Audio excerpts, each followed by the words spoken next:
जिया और pizza burger. बहुत समय पहले किसी शहर में एक परिवार रहता था। परिवार में दादा दादी और मम्मी पापा के साथ 8 साल का हिमांशु और 7 साल की हिमानी भी रहते थे। दोनों को बाहर का खाना बहुत पसंद था, इसलिए वो पिज्जा बर्गर तो बहुत शौक से खाते थे, लेकिन हरी सब्जी और फलों को खाने से हमेशा मना कर देते थे। नहीं, हमें सब्जी और फल अच्छे नहीं लगते। हमें बस पिज्जा और बर्गर अच्छा लगता है।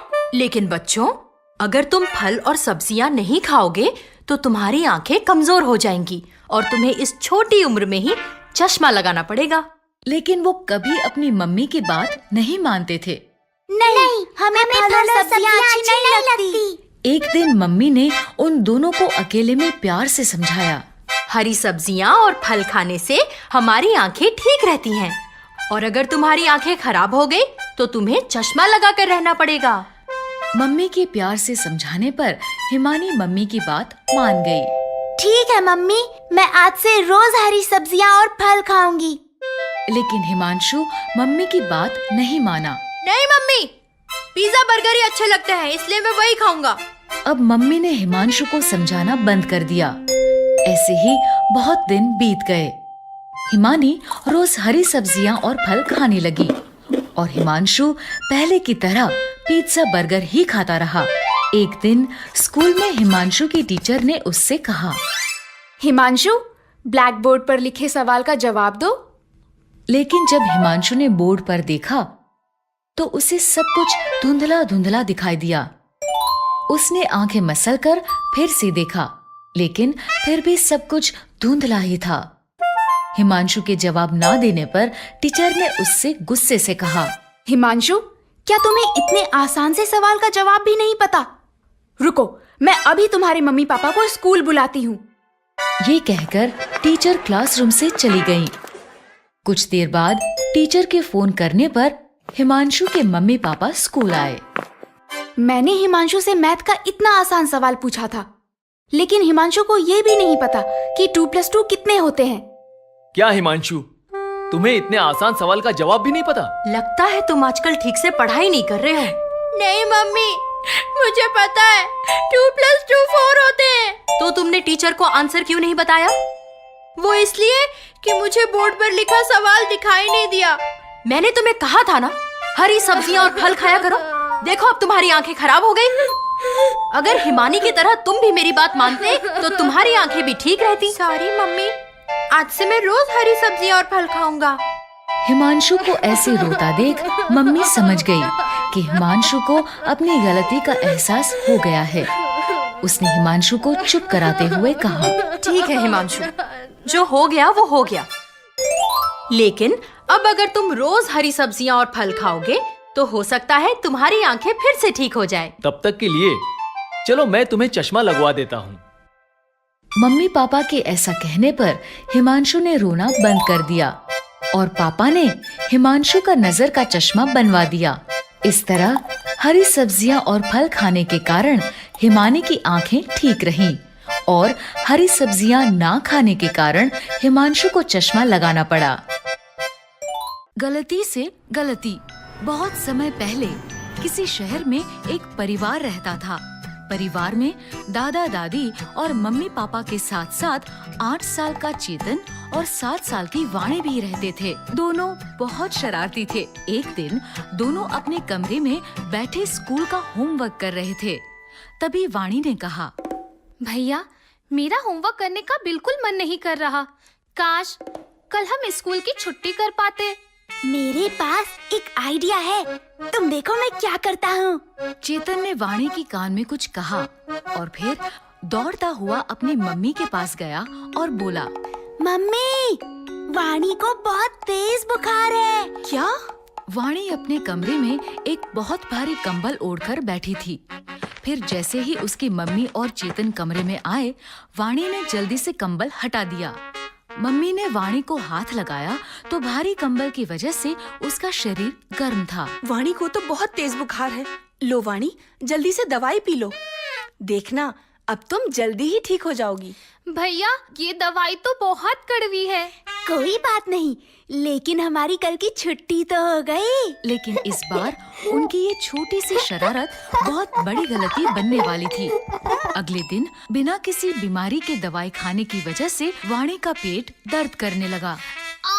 भैया मेरा पेट बहुत दर्द कर रहा है। कोई बात नहीं, मेरे पास इसका भी इलाज है। चेतन अपने दादाजी के कमरे में गया। उसने दादाजी के दवाई के डिब्बे को खोला और उसमें से एक पीले रंग की दवाई लेकर वाणी के पास वापस आया। ये लो, कुछ दिन पहले दादाजी का पेट दुख रहा था, तब उन्होंने भी यही पीली वाली दवाई खाई थी। वाणी ने तुरंत वो दवाई खा ली, लेकिन इससे उसका पेट दर्द और बढ़ गया। भैया ये पेट दर्द तो और बढ़ गया। क्या? रुको, मैं दादाजी के दवाई के डिब्बे से कोई और दवाई लेकर आता हूँ। चेतन, मेरी दवाइयों के साथ क्या कर रहे हो? कुछ नहीं दादाजी।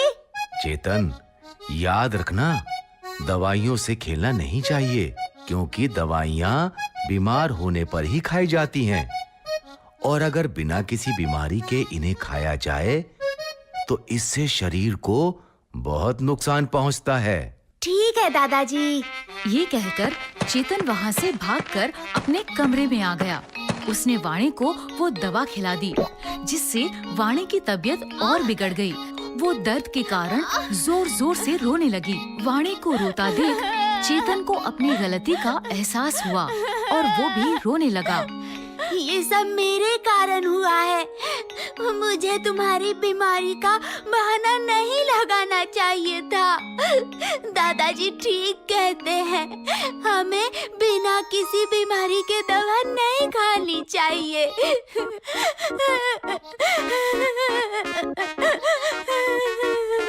तभी दोनों बच्चों की रोने की आवाज सुनकर दादाजी उनके कमरे में आए। क्या हुआ बच्चों? तुम दोनों ऐसे रो क्यों रहे हो? चेतन ने रोते रोते उन्हें सारी बात बताई। सारी बात जानकर दादाजी ने उन्हें समझाते हुए कहा, बच्चों, गलतियां गलती से ही होती हैं, लेकिन अगर हम उस गलती को बड़ों से छिपाते हैं तो वो गलती गुनाह बन जाती है।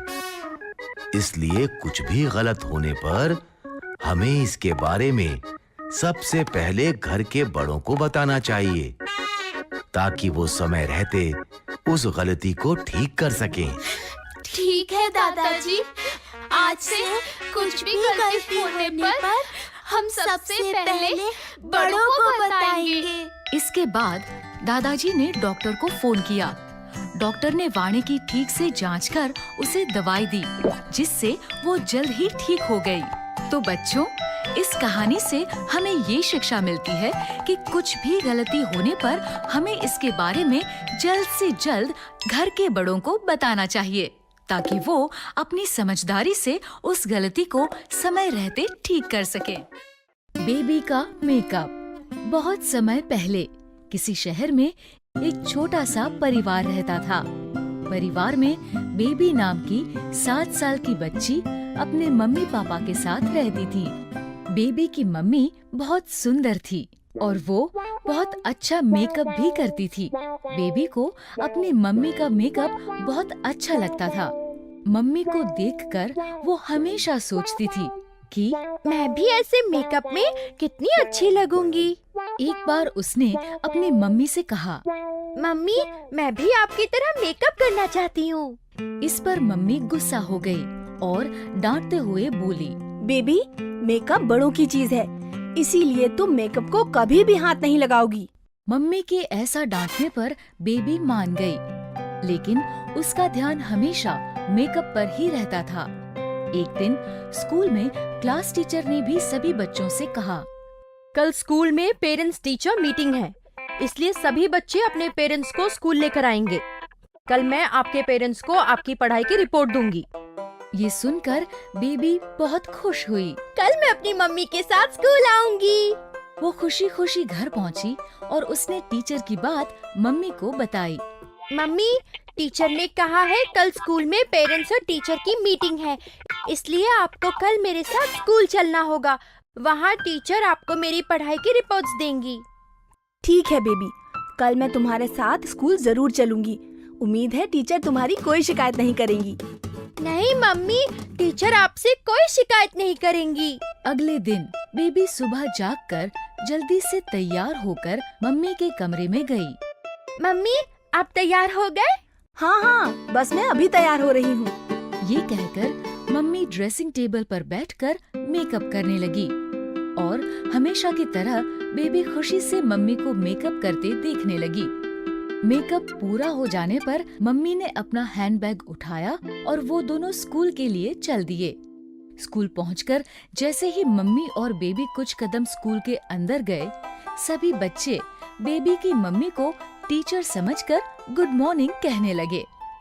Good morning teacher. Good morning teacher. Good morning teacher. लगता है ये सभी बच्चे मेरी मम्मी को टीचर समझ रहे हैं। समझे भी क्यों ना, मेरी मम्मी इतनी सुंदर जो लग रही है। वो दोनों कुछ कदम आगे चले तो एक दूसरी मम्मी अपने बच्चे के साथ उनके पास आई और बेबी की मम्मी से बोली, टीचर, मैं बंटी की मम्मी हूँ, मुझे आपसे इसकी शिकायत करनी है। बेबी की मम्मी ने उसे रोकते हुए कहा, नहीं, मैं टीचर नहीं हूँ। मैं भी आप ही की तरह यहाँ अपनी बेटी की रिपोर्ट लेने आई हूँ। अच्छा, आपने इतना सुंदर मेकअप किया हुआ है, इसलिए मुझे लगा आप जरूर टीचर होंगी। ये कहकर बंटी की मम्मी बंटी को लेकर वहाँ से चली गई। बेबी को ये सुनकर बहुत अच्छा लगा। इसके बाद बेबी मम्मी को लेकर सीधे अपने टीचर के पास पहुँची। टीचर को भी मम्मी का मेकअप बहुत अच्छा लगा। वो भी उनके मेकअप की बात करने लगी। बेबी की मम्मी, आप तो इस मेकअप में बहुत अच्छी लग रही हो। Thank you. और बेबी की रिपोर्ट्स की बात करना भूल गई। तभी बेबी ने उन्हें याद दिलाया, टीचर, आप मम्मी को मेरी रिपोर्ट्स देना तो भूल ही गए। हाँ, याद आया। आइए, मैं आपको बेबी की पढ़ाई की रिपोर्ट देती हूँ। इसके बाद टीचर ने मम्मी को बेबी की रिपोर्ट दी और वो दोनों घर आ गए। स्कूल में अपनी मम्मी के मेकअप की इतनी तारीफ सुनने और देखने के बाद बेबी से रहा नहीं गया। अब मुझे कुछ भी करके मम्मी की तरह मेकअप करना ही करना है। ये कहकर बेबी सोचने लगी। तभी उसे एक आइडिया आया। आइडिया, मैं मम्मी से छिपकर मेकअप करूंगी और फिर मम्मी को अपना मेकअप वाला चेहरा दिखाकर सरप्राइज दूंगी। ये सोचकर वो जल्दी से अपने कमरे से बाहर आई। उसने देखा कि मम्मी रसोई में काम कर रही है। वो सीढ़ियों से ऊपर मम्मी के कमरे में गई। मम्मी अपना मेकअप बॉक्स ड्रेसिंग टेबल की ड्रॉर में रखती हैं। उसने दराज खोला और उसमें से मेकअप बॉक्स निकाल लिया। आज मैं भी मम्मी की तरह मेकअप करूंगी। और फिर उसने मेकअप करना शुरू किया। एक एक कर उसने लिपस्टिक, नेल पॉलिश, फाउंडेशन सब कुछ अपने चेहरे पर लगा लिया। इसके बाद उसकी नजर मेकअप बॉक्स में रखे काजल पर पड़ी। ये काजल तो मम्मी का फेवरेट है। इसे मम्मी रोज अपनी आँखों में लगाती है। मैं भी इसे जरूर लगाऊंगी। लेकिन बेबी जैसे ही काजल लगाने लगी, काजल पलकों की जगह उसकी आँख में लग गया। इससे उसकी आँख जलने लगी। मेरी आँख! काजल मेरी आँख में चला गया। वो दौड़कर बाथरूम में गई। उसने आँखों में पानी डाला। इससे काजल और बाकी मेकअप भी उसके मुंह पर फैल गया और उसकी दोनों आँखों में चला गया। आँखों में जलन के कारण वो जोर जोर से रोने लगी।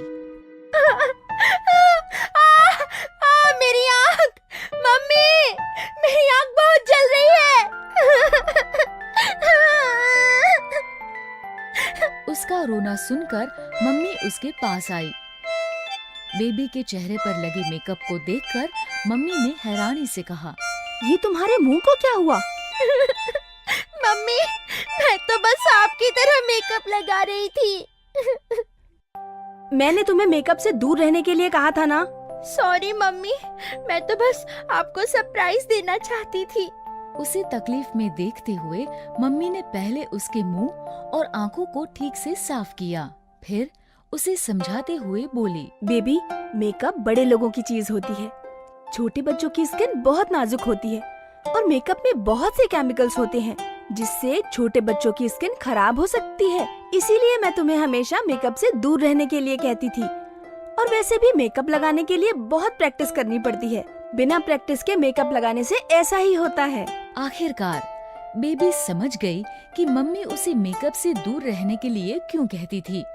उसने मम्मी से कहा, ठीक है मम्मी, मैं बड़ी होने पर और अच्छे से मेकअप लगाना सीखने के बाद ही मेकअप करूंगी। इस तरह बेबी मेकअप के बारे में एक इम्पोर्टेंट लेसन सीख गई। तो बच्चों, इस कहानी से हमें ये शिक्षा मिलती है कि छोटे बच्चों की स्किन बहुत नाजुक होती है, इसलिए उन्हें मेकअप नहीं करना चाहिए और बड़े होने पर भी मेकअप करने से पहले मेकअप करना सीख लेना चाहिए। Thank you for watching. Like, subscribe, share more interesting stories.